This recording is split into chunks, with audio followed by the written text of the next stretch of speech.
Week 2 of the fantasy baseball season. Here's a few pitchers I look to buy and trade for this week. The first pitcher, Corbin Burnes of the Arizona Diamondbacks. So far, off to a rough start in his first two starts of the year is Corbin Burnes, but we know he's a bulldog, we know he's an ace, and he's proved it with the Brewers on the one season last year with the Baltimore Orioles. On the year, 9 1/3, 0-1 record, 11 Ks, a 5.79 ERA, a 1.93 whip for Corbin Burnes. So Burnes, once he gets going, you know he's one of the best pitchers in fantasy baseball and in the major leagues over the last few seasons. And this is a perfect time to go out there and buy him. He's got to get acclimated with a new team.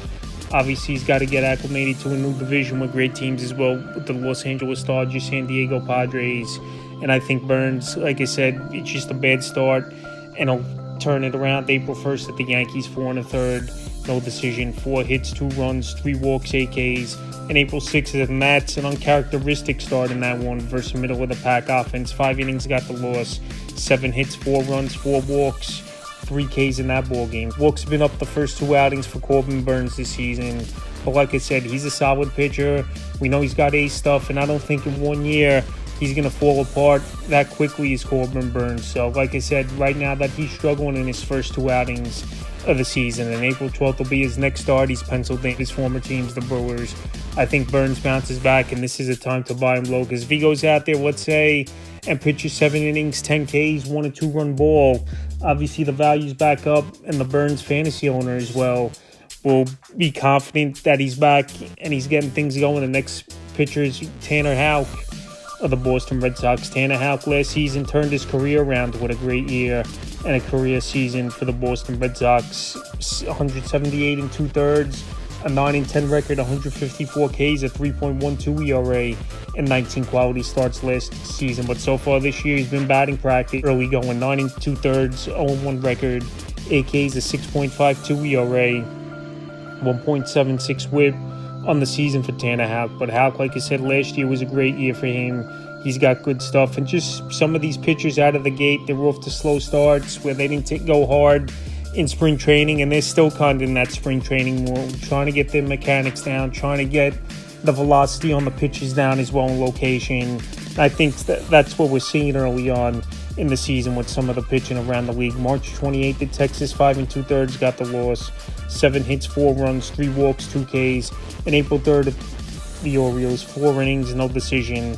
5 hits, 3 runs, 2 walks, 6 Ks. So 2 good hitting lineups, no doubt about it. Tanner Houck obviously versed in his first 2 starts. And here today, it's a middle of the pack matchup versus the Blue Jays, who the first 7 games of the year got off to a good start, but now have struggled a little bit, including getting swept over the weekend by the New York Mets. So Tanner Houck, like I said, this matchup could be a little bit easier, where Texas and Baltimore, I believe, have better offenses than the Blue Jays, and we'll see if he could turn it around. But right now, while he's struggling, is Tanner Houck. It's a time for fantasy owners to go out there and get him, because if he does throw a good ball game here today, then obviously his value goes up and you have to pay more to get him on your team. Next pitcher, Roki Sasaki of the Los Angeles Dodgers. So far, Sasaki off to a slow start with his new team in 3 outings, 8 2/3, 0-0 record, 9 Ks, a 4.15 ERA, 2.08 whip. I think Sasaki's going to be fine. He's got to acclimate, obviously, to the United States, where he was pitching in Japan.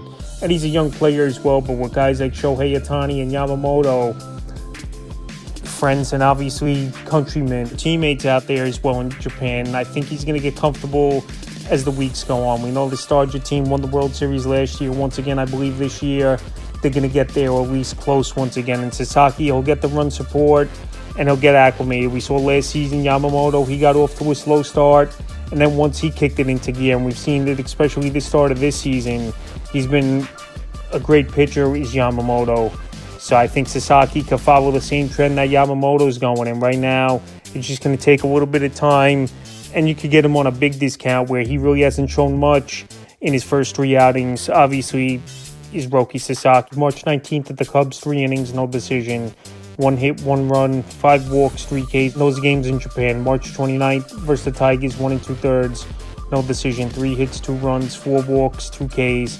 And April 5th, a little bit better, even though he only went 4 innings at the Phillies. 4 innings, no decision, 3 hits, a run, 2 walks, 4 Ks. So Sasaki, at least he's improved from the last game to this game in Philadelphia. And his next outing is April 11th versus the Chicago Cubs. Obviously, a team he versed in that Japan series in the first start of the year. So, like I said, I think Sasaki's going to get it going.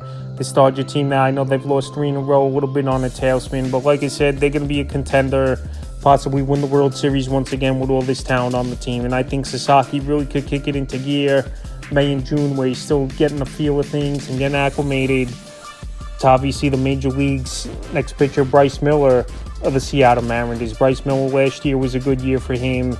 And coming up even 2 seasons ago, he got off to a hot start as Bryce Miller. So Miller, he's got nasty stuff.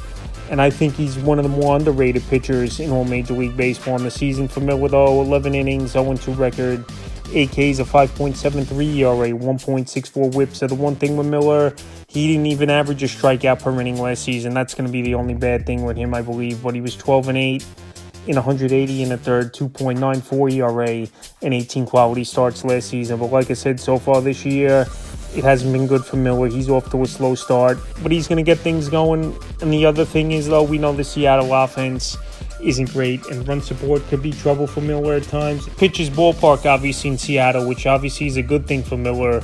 So I think he's going to turn things around. So the first 2 outings of the year from March 29th versus the A's, 5 2/3, got the loss, 6 hits, 3 runs, 2 walks, 4 Ks. And April 5th at the Giants, 5 1/3, got the loss, 7 hits, 4 runs, 3 walks, 4 Ks. Next outing, a pretty tough matchup coming up versus Texas Rangers. We know they got a good offense. But like I said, Bryce Miller, first 2 games weren't good. He still gave them decent length, 5 2/3 and a 5 1/3.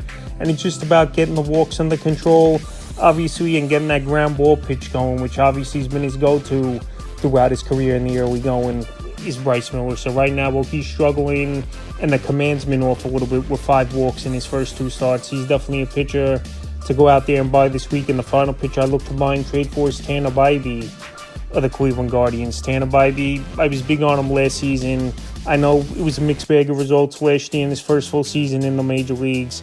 173 2/3, 12-8 record, 187 Ks, 3.47 ERA, only 12 quality starts. And so far this year, 9 2/3, 1-1 record, 6 Ks, a 6.52 ERA, 1.34 whip on the season for Bibee. So Bibee, obviously this Guardian team, they made the playoffs last season. Bibee, he was a big part of it, no doubt about it. And like I said, it's very early in the year, but this is a time to go out there and try to make a deal for these guys. So Bibee had 1 decent start and 1 start where he got shelled March 30th at the Royals, 5 2/3, got the win. 2 hits, no runs, 2 walks, 2 Ks. And April 5th at the Angels, 4 innings, got the loss, 8 hits, 7 runs, a walk, 4 Ks. So his next outing, April 11th versus the Kansas City Royals, once again a team he had good success against last season, and obviously his first start of the year, he went out there and pitched well. So right now, Will Bibee's coming off a game where he got shelled for 7 earned runs at an Angel team. That's obviously not going to be a contender or compete, most likely for a playoff spot. This is a perfect time for owners to go out there and submit a deal and see if they could get him on a discount. So that's a few pitchers I look to buy and trade for week 2 of the fantasy baseball season.